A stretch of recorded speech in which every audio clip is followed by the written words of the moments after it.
یقین دلانے کی نوبت آ جائے تو سمجھے اب فقط تعلق ہی رہ گیا ہے، اب ختم ہوا کہ تب ختم ہوا۔ بہترین انسان اپنے عمل سے پہچانا جاتا ہے، ورنہ اچھی باتیں تو دیواروں پہ بھی لکھی ہوتی ہیں۔ اپنے سے اچھے کو تلاش کر اپنے جیسے کے ساتھ تو عمر ضائع کرے گا۔ حضرت شیخ سعدی۔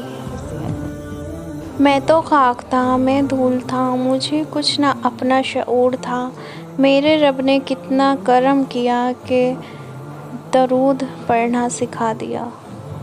کچھ لوگ بنا وجہ ہی اچھے لگتے ہیں، ان سے کوئی مفاد نہیں ہوتا، لیکن پھر بھی دل کرتا ہے سامنے رہے اور مسلسل رہے۔ عمر میں بڑا ہونے سے کچھ نہیں ہوتا، بڑے آپ تب ہوتے ہیں جب آپ دوسروں کو سہنا اور برداشت کرنا سیکھ جاتے ہیں۔ فرش والے لاکھ کہیں کہ یہ ممکن نہیں، مگر اس کی ایک کن پر میں نے تقدیریں بدلتی دیکھی ہیں۔ انسان مضبوط اتنا ہے کہ پہاڑوں کے بھی ٹکڑے کر سکتا ہے، اور کمزور اتنا کہ لفظوں اور الفاظوں سے ہی مر جاتا ہے۔ جو بارش میں 7 رنگوں کی دھنک دکھا سکتا ہے، دکھ کو سکھ میں بدلنا اس کے لیے کیا مشکل۔ زندگی کے سفر میں ان لوگوں پر توجہ نہ دیں جو آپ کے راستے میں کھڑے تھے، بلکہ ان لوگوں کا سوچیں جو ہر مقام پر آپ کے ساتھ کھڑے تھے۔ جب رشتوں کو ٹھنڈ لگنے کا خطرہ ہو تو گرماہٹ کے لیے کچھ دیر خاموشی کی چادر اوڑھ لینے میں ہی کوئی حرج نہیں۔ ان لوگوں کو وضاحتیں دے دے کر اپنے وقت اور سکون کو برباد نہ کرو جو ہمیشہ آپ کو غلط سمجھنے کے لیے مصروف عمل رہتے ہیں۔ کشتیاں باہر کے پانی سے نہیں، اندر کے پانی سے ڈوبتی ہیں، اور گھر بھی۔ مرد کی محبت گہرے سمندر کی طرح ہے، اس میں دریا اگر ملتے رہتے ہیں، اسے نئے پانیوں سے بھی پیار رہتا ہے، پرانے پانیوں سے بھی۔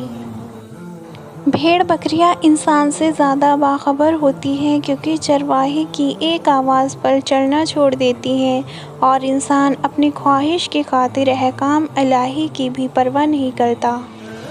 میری زندگی میں آنے والے تمام گھٹیا لوگوں کا بھی شکریہ، جن سے میں نے یہ سیکھا کہ مجھے ان جیسا نہیں بننا۔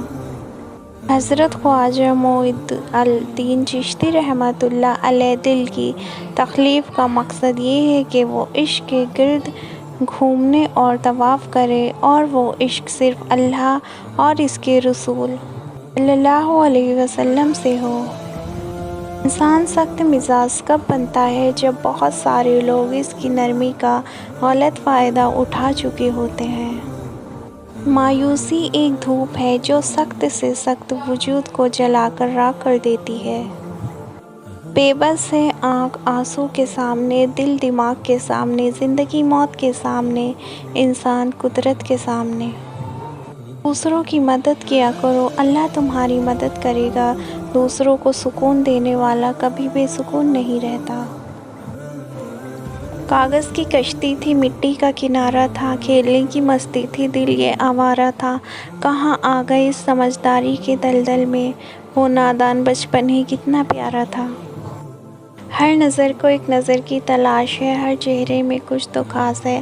آپ سے دوستی ہم یوں ہی نہیں کر بیٹھے، کیا کریں ہماری پسند ہی کچھ خاص ہے۔ انسان کو اپنے بے بس ہونے کا اندازہ تب ہوتا ہے جب وہ کسی کو دیکھنے کے لیے ترس جاتا ہے۔